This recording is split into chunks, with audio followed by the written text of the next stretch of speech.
नमस्कार, न्यूज़ डंका के बाद पते की में आपका स्वागत है। आज आपातकाल की काली कार्रवाई के 50 साल पूरे हो चुके हैं। 12 जून 1975 को इलाहाबाद उच्च न्यायालय ने इंदिरा गांधी को चुनाव प्रक्रिया में धांधली के लिए दोषी पाते हुए उनकी संसद सदस्यता रद्द की और उन्हें 6 साल के लिए संसद से बैन किया। एक दोषी व्यक्ति के प्रधानमंत्री के तौर पर पद पर आसीन होना देश की साख पर सवाल था।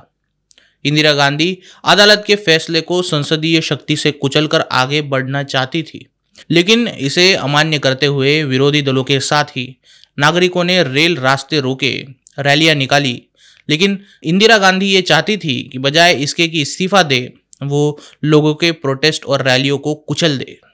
इसके लिए उन्होंने उठाया संविधान का असंवैधानिक कदम और भारत के माथे पर लिख दिया आपातकाल का काला अध्याय।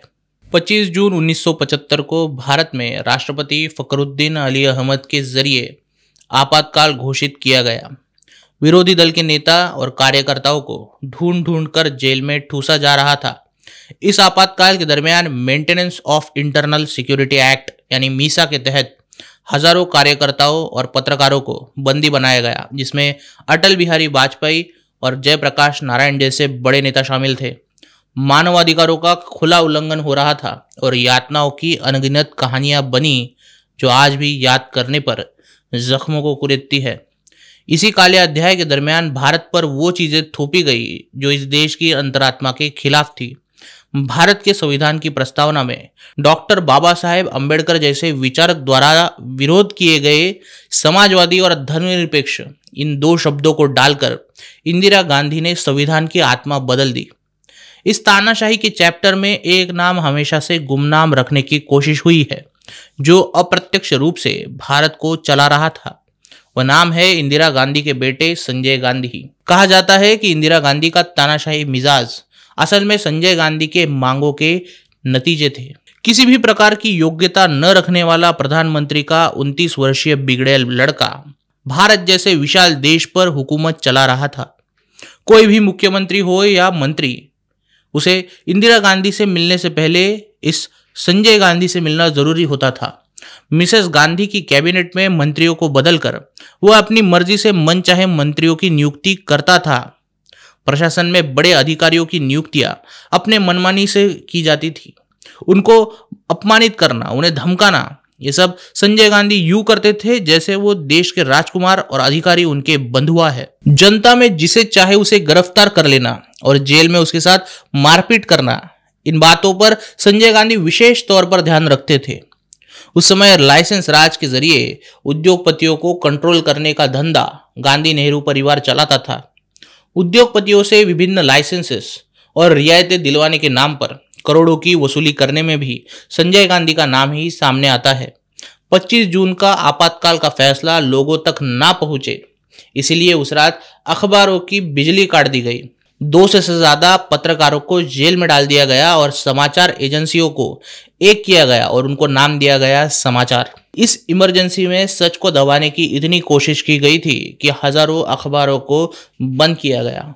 देश में एक भी विरोधी खबर न दिखाई दे, इसका संजय गांधी बड़े अच्छे से ख्याल रखते थे और अगर कोई विरोधी खबर जनता में पहुंचाता तो उस पत्रकार को सबक सिखाने का फॉर्मूला संजय गांधी के पास पहले से ही तैयार था।